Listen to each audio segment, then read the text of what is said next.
Shalom, jemaat dikasih Tuhan. Marilah kita sebelum memulai persekutuan ibadah kita, mari kita terlebih dahulu mengambil sikap saat teduh. Amin. Saat ini kita datang di hadapan Tuhan, membawa beban hidup, pergumulan, kesusahan, dan air mata. Biarlah kita pribadi datang bersungguh menyampaikan pada Yesus segala beban hidup kita. Saat dunia menyakitkan dan mengecewakan dan bahkan meninggalkan, Dia Yesus ada untuk kita. Mari kita angkat pujian pertama, sampaikan pada Yesus.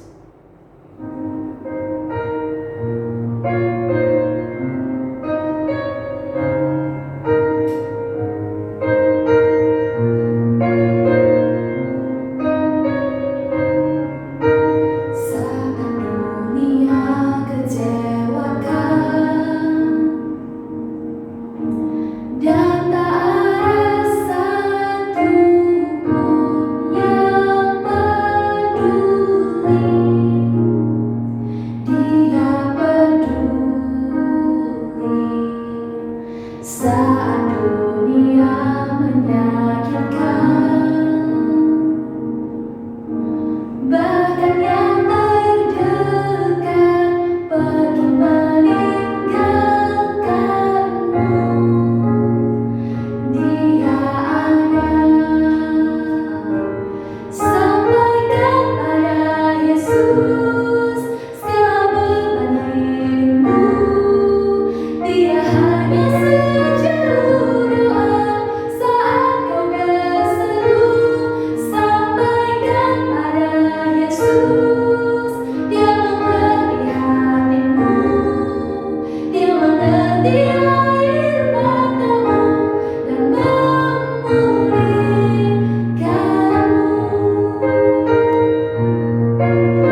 yang rendah hati di hadapan kebenaran firman Tuhan.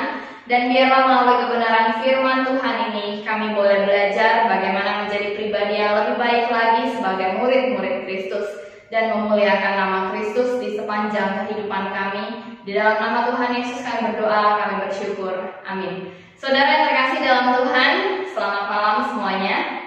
Hari ini kita akan belajar tentang satu perikop firman Tuhan yang mungkin sudah pernah kita dengar, yaitu tentang kebun anggur Nabot. Mari sama-sama membuka dalam kitab 1 Raja-Raja pasal 21 ayat 1 sampai 29. Kita tidak akan membacakannya semua, tetapi saya berharap Bapak Ibu sembari mendengarkan kebenaran firman Tuhan, mari sama-sama kita pelan-pelan melihat bagaimana perikop 1 Raja-Raja 21 ayat 1 sampai 29. Saudara, 1 Raja-Raja pasal 21 ayat 1 sampai 29 itu diberi judul Kebun Anggur Nabot. Saudara, ini memang menceritakan tentang bagaimana seorang yang bernama Nabot ini memiliki sebuah kebun anggur, dan kebun anggur ini letaknya di samping istana Raja Ahab. Nah, saudara yang terkasih dalam Tuhan, letak kebun anggur Nabot ini sebetulnya sangat strategis. Karena apa? Dia berada di dekat kerajaan atau di dekat istana sang raja, yaitu Raja Ahab. Nah, saudara yang terkasih, kebun anggur ini ternyata bukanlah kebun anggur yang biasa, melainkan kebun anggur ini adalah kebun anggur warisan dari keluarga Nabot. Jadi kebun anggur ini merupakan harta turun-temurun yang diwariskan oleh nenek moyang si Bapak Nabot ini. Nah, maka dari itu karena ini adalah warisan turun-temurun, maka kebun anggur ini tidak boleh diberikan secara sembarangan atau dijual secara sembarangan. Karena apa? Ini merupakan yang dinamakan milik pusaka. Milik pusaka itu adalah milik turun-temurun. Jadi misalnya ada satu suku, suku Benyamin. Suku Benyamin misalnya milik pusakanya adalah tanah ini. Nah, maka tanah ini akan dimiliki oleh suku Benyamin sampai suku itu keturunan keberapapun, itulah tanah milik suku Benyamin. Jadi tidak bisa diberikan ke sembarangan orang di luar dari suku itu, karena ini adalah tanah milik pusaka. Nah, demikian juga kebun anggur yang dimiliki oleh Bapak Nabot. Ini adalah kebun anggur yang dikatakan milik pusaka nenek moyang dari keluarga si Nabot ini. Jadi tidak bisa sembarangan diberikan kepada orang lain. Nah, jadi saudara, kita lihat ya bahwa kebun anggur ini memiliki satu hal yang penting di dalam keturunan Nabot ya. Kebun anggur ini merupakan milik pusaka yang tidak boleh diserahkan, diberikan atau dijual kepada siapapun, karena harus dipertahankan sebagai warisan turun-temurun dari suku dari Nabot ini. Nah, jadi Bapak Ibu, kita akan melihat bagaimana di sini Ahab itu menginginkan kebun anggurnya Nabot. Nah, saudara yang terkasih dalam Tuhan, kenapa sih Ahab ini menginginkan kebun anggur Nabot ini? Salah satu penyebabnya adalah karena kebun anggur Nabot ini berada di samping istananya Ahab. Ini letaknya sangat strategis, jadi kalau misalnya Ahab mau melihat, itu sangat dekat jaraknya. Ada di samping istananya dia. Maka dari itu Ahab yang dia merasa dia punya kekuasaan, dia adalah pemimpin, dia meminta Nabot untuk menyerahkan kebun anggurnya kepada dia. Nah, saudara, bahkan kalau kita membaca dalam kitab 1 Raja-Raja pasal 21, ini akan dituliskan bagaimana Ahab itu menawarkan kepada Nabot ya. Nabot, kalau kamu gak mau memberikan kepada saya secara cuma-cuma, ya udah, saya akan bayar ya. Saya akan bayar dengan uang, dan saya akan tambahkan kepada kamu satu ladang kebun ya untuk kamu. Jadi ditukar Bapak Ibu. Kebun anggur Nabot akan ditukar dengan sejumlah uang, dan juga ditukar dengan satu kebun anggur milik Ahab di tempat lain. Nah, jadi inilah tawaran yang diberikan Ahab kepada Nabot supaya Nabot ini mau memberikan kebun anggurnya. Nah, tetapi saudara yang terkasih dalam Tuhan, kalau kita melihat di dalam kisah kebun anggur Nabot ini, Nabot tetap tidak mau memberikan kebun anggur miliknya kepada Ahab. Karena apa? Ini adalah milik pusaka dari keturunannya, dari nenek moyangnya. Dia mau mempertahankannya sampai kepada nanti keturunan Nabot akan memiliki kebun anggur ini, saudara. Nah, saudara, kalau kita melihat respon Nabot terhadap permintaan Ahab, kan dia menolak permintaan Ahab. Lalu ini membuat Ahab ini sangat marah, Bapak Ibu ya. Lalu masuklah Ahab ke dalam istananya dengan kesal hati dan gusar karena perkataan Israel itu kepadanya, "Tidak akan kuberikan kepadamu milik pusaka nenek moyangku." Maka berbaringlah ia di tempat tidurnya dan menelungkupkan mukanya dan tidak mau makan. Jadi Bapak Ibu, saking marahnya si Ahab ini sama Nabot yang gak mau memberikan kebun anggurnya, Ahab ini sampai tidak mau makan. Saking dia ini marah. Saudara, mari kita sama-sama melihat apa sih sebetulnya yang menyebabkan Ahab ini kesal kepada Nabot. Saudara, kita akan belajar hal yang pertama itu adalah milik Tuhan itu harus kita gunakan untuk memuliakan Tuhan. Saudara, mari kita melihat background Ahab. Ahab ini kan raja Israel, meskipun dia raja yang tidak benar, tetapi dia adalah seorang raja. Raja itu sudah pasti memiliki status, kuasa, dan harta. Nah saudara, Ahab ini orang yang ditakuti oleh seluruh orang yang ada di Israel. Karena apa? Ahab sebagai seorang raja, semua keputusan yang dia buat itu harus dilaksanakan oleh seluruh warga Israel. Nah jadi saudara, kalau misalnya Ahab memerintahkan untuk menghukum mati seseorang, maka orang itu harus dihukum mati. Tanpa orang itu tahu gitu kebenaran di baliknya itu apa. Kalau Ahab sudah menjatuhkan hukuman, maka hukuman ini harus dilaksanakan. Bahkan kalau Ahab ini menyembah berhala, maka penyembahan berhala ini pun harus dilakukan oleh satu bangsa. Karena apa? Apa yang dilakukan oleh raja akan diikuti oleh seluruh rakyatnya. Nah jadi saudara, Ahab sebagai orang yang punya status, sebagai orang punya kuasa, orang yang punya harta, dia tentu ditakuti. Dan segala hal yang dia mau, itu orang kemungkinan besar akan memberikan. Tetapi ini berbeda dengan Nabot. Ahab yang punya status, kuasa, dan harta ini meminta kebun anggurnya Nabot. Bahkan sampai Ahab ini mau menukar. Kalau Nabot nggak mau, ya udah saya tukar dengan uang. Kamu mau uangnya berapa? Asal kebun anggurnya itu bisa jadi milik saya. Tetapi Nabot terhadap Ahab yang punya kuasa, status, dan harta ini, dia tidak memandang Ahab sebagai orang yang harus ditakuti. Dia tetap mengatakan, "Saya tidak mau memberikan segalanya ini untuk kamu karena ini adalah milik pusaka dari keluarga saya, keturunan dari nenek moyang saya yang harus saya pertahankan." Nah, respon Nabot ini membuat Ahab menjadi sakit hati, Bapak Ibu, menjadi kesal. Karena apa? Kenapa ada orang biasa yang bisa-bisanya melawan atau tidak mau mewujudkan apa yang saya mau? Apakah dia nggak tahu kalau saya raja, saya punya kuasa? Kalau hari ini saya mau menghukum mati dia, tidak ada yang bisa melawan. Karena apa? Dia tidak mau memberikan apa yang saya mau. Saudara yang terkasih dalam Tuhan, mari kita perhatikan, Ahab diizinkan Tuhan untuk memiliki status, kuasa, dan harta. Tetapi mari kita sama-sama saksikan bahwa dia menyalahgunakan segala hal yang dia miliki. Saudara yang terkasih, kita terkadang di dalam kehidupan kita diizinkan Tuhan untuk memiliki yang namanya status. Ada orang yang mungkin statusnya sebagai petinggi, ada orang yang statusnya sebagai karyawan, ada orang yang statusnya sebagai ibu rumah tangga. Hari ini kita semua memiliki status. Ada yang statusnya sebagai guru, ada yang statusnya sebagai murid. Tuhan mengizinkan kita memiliki status. Dan Tuhan juga mengizinkan kita hari ini memiliki kuasa. Kita semua memiliki kuasa, Bapak Ibu. Kita semua memiliki kuasa terhadap orang yang ada di bawah kita. Semisalnya saja guru punya kuasa terhadap murid. Kuasanya apa? Guru bisa memerintah murid. Contohnya misalnya, kalau murid di kelas berisik, guru punya kuasa untuk membuat kelas menjadi tertib. Atau guru punya kuasa untuk memerintahkan anak-anak diam, tenang. Ini yang dinamakan kuasa. Nah, lalu sebagai pemimpin, kita juga punya kuasa. Terhadap siapa? Tentu terhadap orang-orang yang kita pimpin. Jadi saudara, hari ini Tuhan itu memberikan kepada kita kuasa. Lalu sebagai orang tua, kita juga punya kuasa. Terhadap siapa? Tentu terhadap anak-anak kita. Kita masih punya kuasa. Kalau misalnya anak kita nakal, kita punya kuasa untuk memberikan hukuman. Kalau misalnya anak kita membantah, kita punya kuasa untuk menasehati. Dan kita punya kuasa sehingga perkataan kita ini didengarkan oleh anak-anak kita. Jadi setiap dari kita itu punya kuasa, Bapak Ibu ya. Nah jadi kita punya kuasa dan ini diizinkan Tuhan untuk kita miliki hari ini. Lalu hari ini, berapapun finansial, keuangan yang kita miliki, Tuhan mengizinkan kita untuk memiliki harta. Harta bukan dalam arti selalu yang berkelimpahan, tetapi harta itu dalam arti apa yang kita miliki hari ini.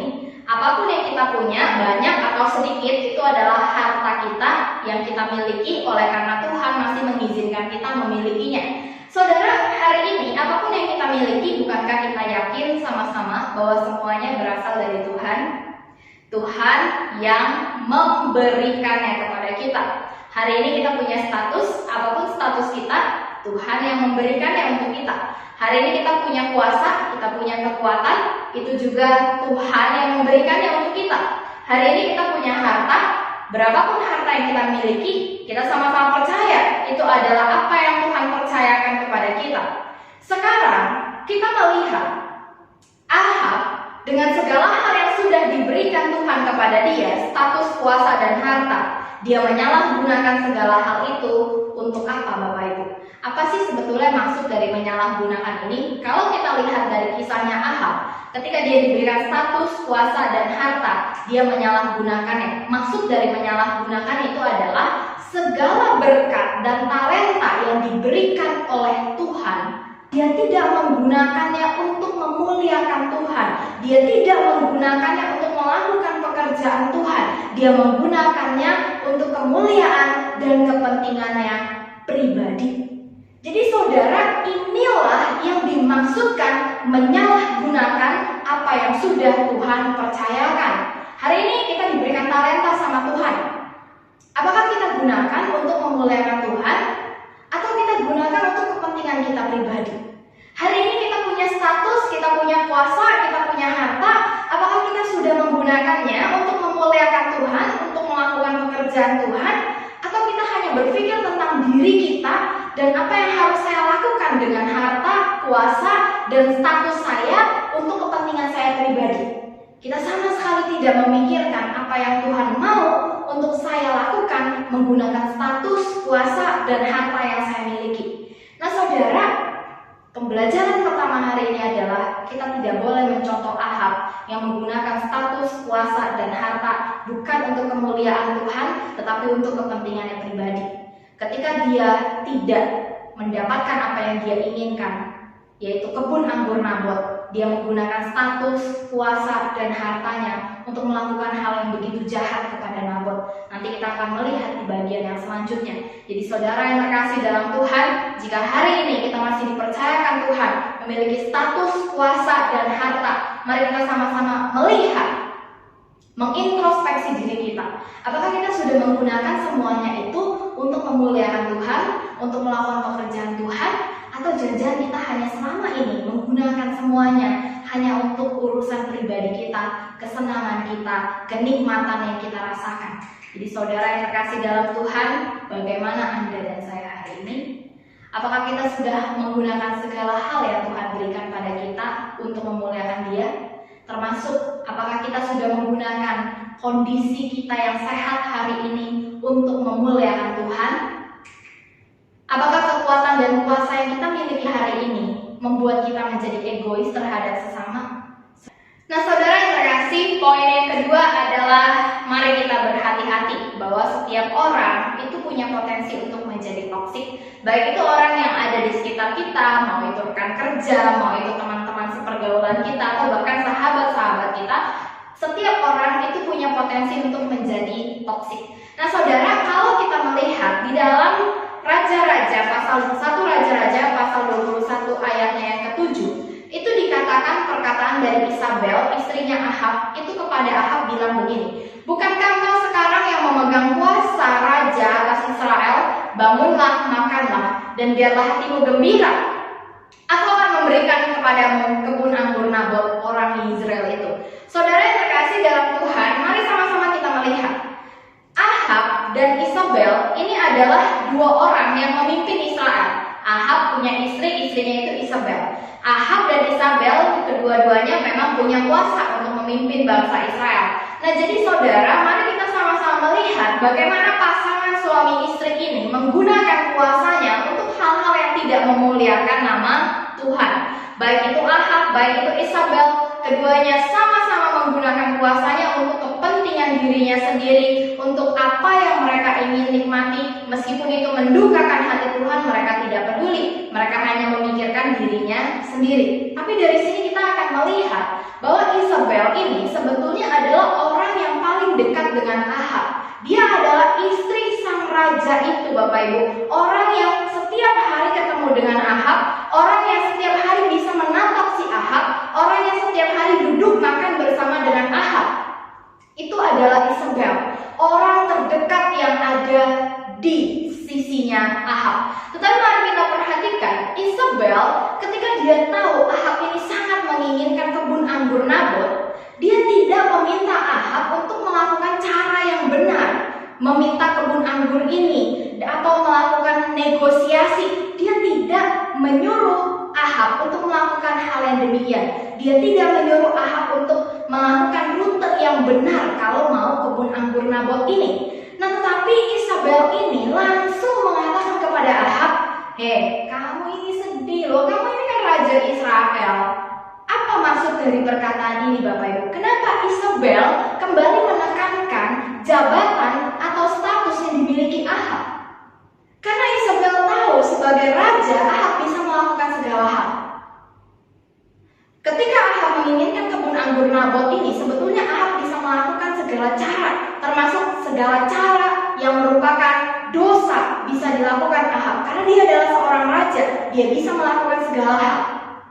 Isabel sebagai orang yang ada di dekat Ahab, dia tidak menyarankan Ahab melakukan cara yang benar, melakukan negosiasi yang benar, tetapi Isabel malah menyuruh Ahab untuk mengingat bahwa kamu ini punya kuasa. Kamu jangan lupa, kamu ini raja atas orang Israel.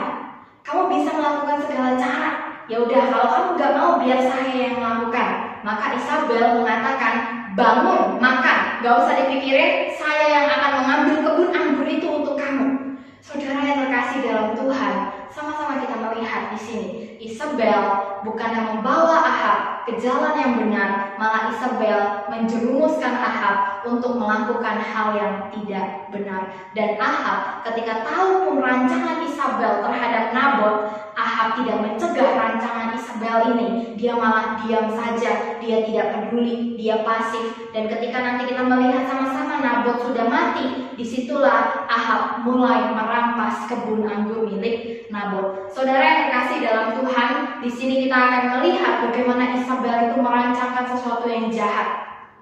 Isabel untuk mewujudkan keinginan Ahab, Isabel ini menjebak Nabot. Jadi saudara, pada saat itu Nabot diminta untuk berdiri di hadapan para pemuka agama, dan di sini Isabel menyiapkan 2 orang yang akan bersaksi dusta tentang Nabot, bahwa Nabot ini telah melakukan hal yang mendukakan hati Tuhan dan melawan perintah raja, padahal Nabot tidak pernah melakukan hal demikian. Nah, tetapi saudara, mari kita sama-sama melihat di dalam perikop yang sedang kita buka pada saat ini. Mari kita melihat sama-sama di dalam ayat yang ke-11 ya. 1 Raja-Raja pasal 21 ayat yang ke-11. Lihat bagaimana kuasa yang dimiliki oleh Isabel, sehingga ketika Isabel ini mengeluarkan sebuah perintah, meskipun perintah ini adalah perintah yang salah, perintah yang tidak bertanggung jawab, tapi mari kita lihat respon orang-orang yang mendengar perintah dari orang yang memiliki kuasa ini. Ayat 11 saya akan bacakannya. Orang-orang sekotanya, yakni tua-tua dan pemuka-pemuka yang diam di kotanya itu melakukan seperti yang diperintahkan Isabel kepada mereka, seperti yang tertulis dalam surat yang dikirimkannya kepada mereka. Saudara lihat, apapun yang diperintahkan oleh Isabel kepada orang-orang yang ada di kota itu, mereka lakukan. Karena apa? Karena Isabel orang yang punya kuasa, status, dan harta. Saudara yang terkasih di dalam Tuhan, di sini terjadi kesepakatan gelap yang merupakan hal yang sangat mendukakan hati Tuhan, di mana Isabel mau menjebak Nabot hanya demi merebut kebun anggur yang dimiliki oleh Nabot. Padahal sebagai raja, Ahab sudah memiliki segalanya, tetapi dia tetap menginginkan apa yang Nabot miliki. Saudara yang terkasih di dalam Tuhan, hati-hati terhadap keserakahan. Keserakahan adalah ketika kita sudah memiliki banyak, tetapi kita tetap merasa tidak cukup. Saudara yang terkasih dalam Tuhan, hati-hati juga bahwa orang-orang di sekitar kita itu bisa membawa pengaruh yang sebetulnya tidak baik untuk kita, dan terkadang kita tidak menyadari karena kita sudah dekat. Nah, jadi saudara yang terkasih dalam Tuhan, kita lihat bagaimana Isabel ini membawa pengaruh yang tidak baik terhadap Ahab. Dia tidak mencegah Ahab untuk melakukan hal yang mendukakan hati Tuhan, tetapi dia malah mendukung keinginan Ahab yang didasari oleh keserakahan dari Ahab ini. Nah, saudara, Ahab ini dia tahu rancangan istrinya, tapi dia tidak menegur Isabel atas tindakannya terhadap Nabot. Sama-sama kita tahu bahwa Ahab dan Isabel keduanya sama-sama memberikan pengaruh yang negatif terhadap satu dengan yang lain. Bukannya sama-sama bertumbuh mendukung untuk semakin mengenal Tuhan dan semakin memuliakan Tuhan, tetapi keduanya malah sama-sama memberikan pengaruh yang buruk satu dengan yang lain. Padahal sesungguhnya sebagai seorang istri, Isabel adalah orang yang seharusnya paling didengarkan oleh Ahab. Karena apa? Isabel adalah orang yang berada paling dekat dengan Ahab dan paling dipercaya oleh Ahab. Tetapi Isabel tidak mau menyuarakan apa yang benar, dia malah mendukung rencana Ahab yang didasari oleh keserakahannya. Saudara, dari sini kita belajar bahwa kita dan orang di sekitar kita itu punya potensi untuk membawa pengaruh yang buruk. Kita tidak perlu berpikir, oh, orang di sekitar saya membawa pengaruh buruk bagi saya. Mari sama-sama kita introspeksi diri kita. Apakah kita, manusia yang hidup bersama dengan manusia yang lain, apakah kita sebagai pribadi, kita membawa pengaruh yang baik atau yang buruk bagi orang-orang di sekitar kita? Karena jika kita hanya berpikir satu sisi, wah, orang ini membawa pengaruh buruk bagi saya, kita tidak akan mencapai kesadaran dan kita tidak akan mencapai perubahan yang lebih baik lagi jika kita terus-menerus berpikir bahwa kita adalah korban dari pengaruh buruk yang orang lain bawa.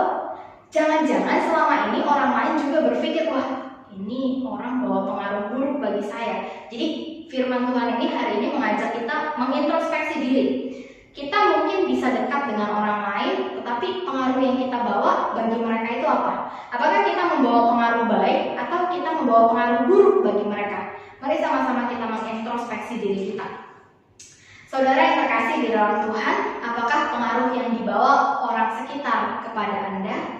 Anda tentu mengenal ada pengaruh-pengaruh buruk yang dibawa orang lain kepada saya. Nah, tetapi apakah kita juga mengenal apa pengaruh yang kita bawa bagi orang di sekitar kita? Apakah orang lain melihat kita sebagai orang yang membawa pengaruh baik, atau jangan-jangan orang di sekitar kita juga malah melihat kita sebagai orang yang membawa pengaruh buruk bagi mereka?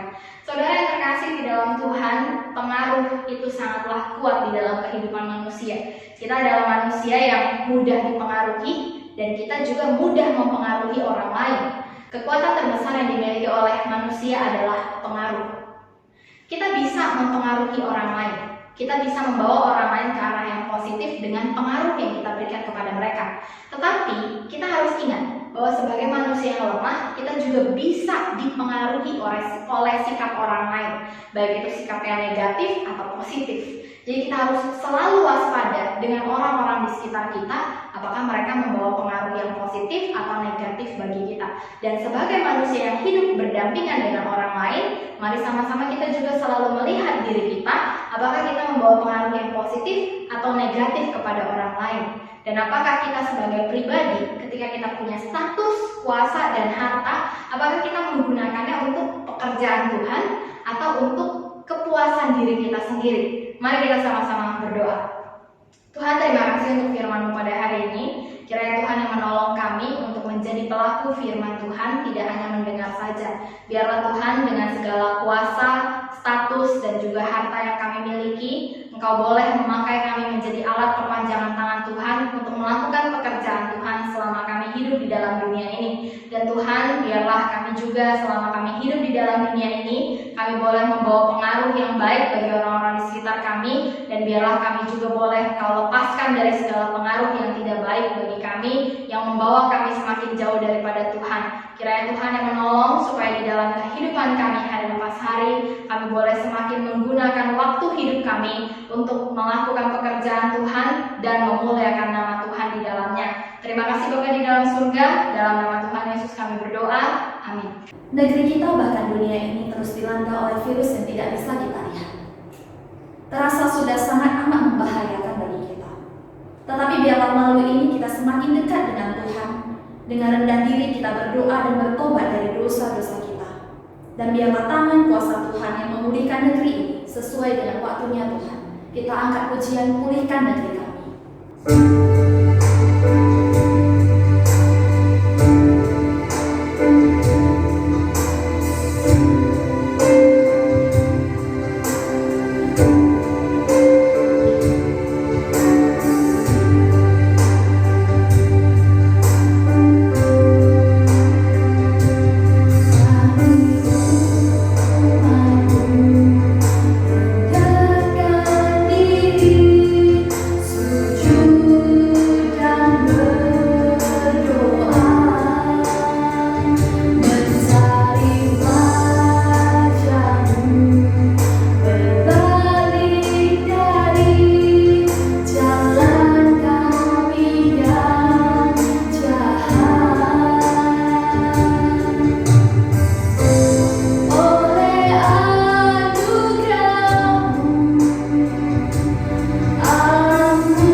pemerintahan dapat bekerja dengan jujur dan mengutamakan kesejahteraan rakyat. Kita juga berdoa agar penyaluran vaksin COVID dapat berjalan lancar sehingga virus COVID dapat segera teratasi. Kita juga berdoa untuk penyebaran virus COVID dapat segera ditangani dengan baik oleh pemerintah. Kita sama-sama buka suara. Bapa di dalam kerajaan surga, kami datang di hadapan-Mu ya Tuhan, mengangkat segala pergumulan hidup kami. Kami juga mau berdoa terkhusus untuk bangsa dan negara kami ya Bapa. Kami berdoa untuk Bapak Presiden dan juga para menteri yang bekerja. Kiranya Tuhan senantiasa memberkati mereka, memberikan kebijaksanaan bagi mereka, biarlah mereka boleh bekerja dengan jujur dan biarlah untuk kesejahteraan rakyat. Kami juga berdoa ya Tuhan untuk penyebaran vaksin COVID-19, biarlah boleh tersebar secara merata. Kami rindu ya Bapak, COVID di Indonesia, di negara, di seluruh dunia boleh semakin hari semakin membaik. Kami juga rindu ya Bapak, kiranya Tuhan mengangkat, memulihkan negeri kami. Terima kasih ya Bapak, di dalam nama-Mu kami berdoa. Amin. Kita juga berdoa bagi gereja. Kita berdoa untuk ibadah online GMI Titus boleh terus dapat memberkati banyak jiwa. Kita berdoa untuk majelis GMI Titus juga boleh semakin sehati di dalam pelayanan. Kita berdoa untuk hamba Tuhan yang melayani GMI Titus, untuk Bu Suwira dan juga Contoh Tea. Kita sama-sama buka suara. Bapak yang baik, kami juga berdoa untuk gereja kami di tempat ini. Kami berdoa untuk serangkaian ibadah online yang akan berlangsung. Kami berdoa kiranya melalui ibadah ini ya Tuhan, meskipun online, kami rindu biarlah boleh semakin membawa jiwa-jiwa baru di hadapan Tuhan. Biarlah Tuhan Engkau juga yang menyentuh hati setiap jemaat-Mu, berikan kerinduan bagi setiap mereka, biarlah mereka boleh senantiasa mengikutinya dengan baik. Kami juga berdoa ya Tuhan untuk majelis di tempat ini. Kami berdoa kiranya Tuhan memberikan satu kesatuan hati, kerinduan bagi setiap kami di dalam pelayanan ini ya Tuhan. Kiranya Tuhan memberikan kami hati yang tidak semu-semu melayani-Mu. Kami juga berdoa untuk Bu Suwira dan juga Contoh Tea di tempat ini ya Bapak. Kiranya Tuhan memberkati kehidupan mereka. Tuhan memberkati, memberikan kesehatan bagi setiap mereka ya Bapak, dan biarlah Tuhan yang mulai memberikan semangat bagi setiap mereka di dalam pelayanan mereka hari demi hari. Terima kasih ya Bapak, di dalam nama-Mu kami berdoa. Amin. Kita juga berdoa untuk kepala sekolah, guru, staf, dan seluruh pekerja yang ada di metode 11. Kita berdoa agar terhindar dari bahaya COVID-19. Kita juga berdoa agar rencana pembelajaran tatap muka dapat segera terlaksana. Kita berdoa juga untuk kerjasama orang tua, guru, dan siswa selama belajar online. Kita sama-sama buka suara. Bapak, kami juga tak lupa berdoa untuk sekolah metode 11. Kami berdoa untuk karyawan, guru, dan staf yang bekerja di sekolah ini. Kami berdoa kiranya Tuhan melindungi mereka, menjauhkan mereka dari bahaya COVID-19. Kami juga berdoa untuk satu kerinduan kami, biarlah pembelajaran secara tatap muka boleh kembali diberlakukan. Kami rindu ya Bapak, tapi biarlah semua itu, biarlah waktu Tuhan yang menentukannya dengan baik. Kami juga berdoa ya Bapak untuk kerjasama antara siswa, orang tua, dan juga guru. Biarlah Tuhan selama masa pembelajaran online ini mereka boleh semakin hati di dalam proses belajar mengajar ini. Terima kasih ya Bapak, di dalam nama-Mu kami berdoa. Amin. Kita juga berdoa bagi jemaah lansia kita. Kita berdoa bagi Ai Ilai Soan, Ai Wanci, Mama Rafi, Aci Otai, Mama Bu Eli, dan Mama Cirini, dan juga Ai Suyen. Kita berdoa agar Tuhan memberikan kekuatan dan sukacita selalu kepada setiap jemaat lansia. Kita sama-sama buka suara. Bapak, kami berdoa juga untuk orang tua kami di tempat ini. Kami berdoa untuk Ai Ilai Soan, Ai Wanci, Mama Rafi, Aci Otai, Mama Bu Eli, Mama Cirini, dan juga Ai Suyen. Tuhan memberkati setiap mereka di masa-masa indah mereka ini. Mereka boleh semakin mencintai Tuhan, mereka boleh semakin mengandalkan Tuhan, dan bila Tuhan memberkati mereka dalam kesehatan mereka dan sukacita, Tuhan berikan penghiburan bagi setiap mereka. Bapa, biarlah mereka yang belum percaya kepadamu, biarlah Tuhan yang memilih mereka menjadi pengikut Tuhan. Terima kasih ya Bapa, di dalam nama-Mu kami berdoa. Amin. Kita juga berdoa bagi pekerjaan jemaat. Kita berdoa untuk saudara Willis, saudara Josephine, saudara Frans, untuk saudara Tony dari suami Ciati, Papaku Tony Chandra, dan juga Ko Aceh. Kita berdoa agar dalam pekerjaan yang sedang mereka jalani boleh dapat berjalan dengan lancar dan Tuhan terus memberikan sukacita bagi mereka. Kita sama-sama buka suara. Tuhan, kami juga berdoa untuk saudara-saudari kami di dalam pekerjaan mereka ya Bapa. Untuk setiap nama-nama yang sudah kami sebutkan, kiranya Tuhan memberkati kehidupan mereka. Tuhan menyertai hidup mereka. Tuhan memberi jalan keluar atas segala pergumulan hidup mereka. Tuhan juga memberkati pekerjaan mereka ya Bapa. Untuk segala kesulitan-kesulitan yang mereka hadapi, biarlah Tuhan buka jalan. Terima kasih ya Bapa, di dalam nama-Mu kami berdoa. Amin. Kita juga berdoa bagi jemaat yang sakit.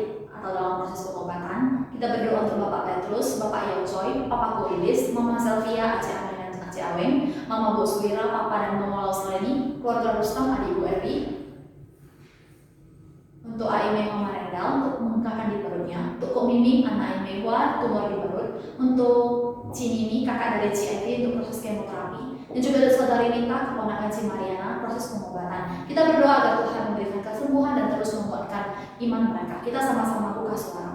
Bapak yang baik, kami juga berdoa bagi saudara-saudari kami dalam proses sakit penyakit yang mereka hadapi dan juga proses pengobatan yang mereka jalani. Kiranya Tuhan campur tangan, Tuhan memberikan kekuatan, Tuhan memberikan penghiburan bagi mereka. Tuhan kiranya memberikan kesembuhan bagi mereka, Bapak, di masa-masa sakit mereka ini. Biar Tuhan melalui sakit ini juga mereka boleh merasakan kasih Tuhan dan penyertaan Tuhan di dalam kehidupan mereka. Mereka boleh menyadari bahwa Tuhan adalah satu-satunya juru selamat di dalam kehidupan mereka. Dan biar Tuhan melalui penyakit ini ya Tuhan, mereka tidak meninggalkan Tuhan. Mereka boleh semakin beriman di dalam Tuhan. Terima kasih ya Bapak, di dalam nama kami berdoa. Amin. Kita sama-sama mengakhiri persekutuan doa kita. Kita sama-sama menutupnya di dalam doa Bapa kami. 祝祷文，我们在天上的父，愿人之父的名为圣，愿父的国降临，愿父的旨意行在地上，如同行在天上。我们日用的饮食，今日赐给我们，赦免我们的罪，如同我们赦免得罪我们的人，不救我们一切审判，只救我们脱离凶恶。因为国度、权柄、荣耀，全是父的，直到永远。阿门。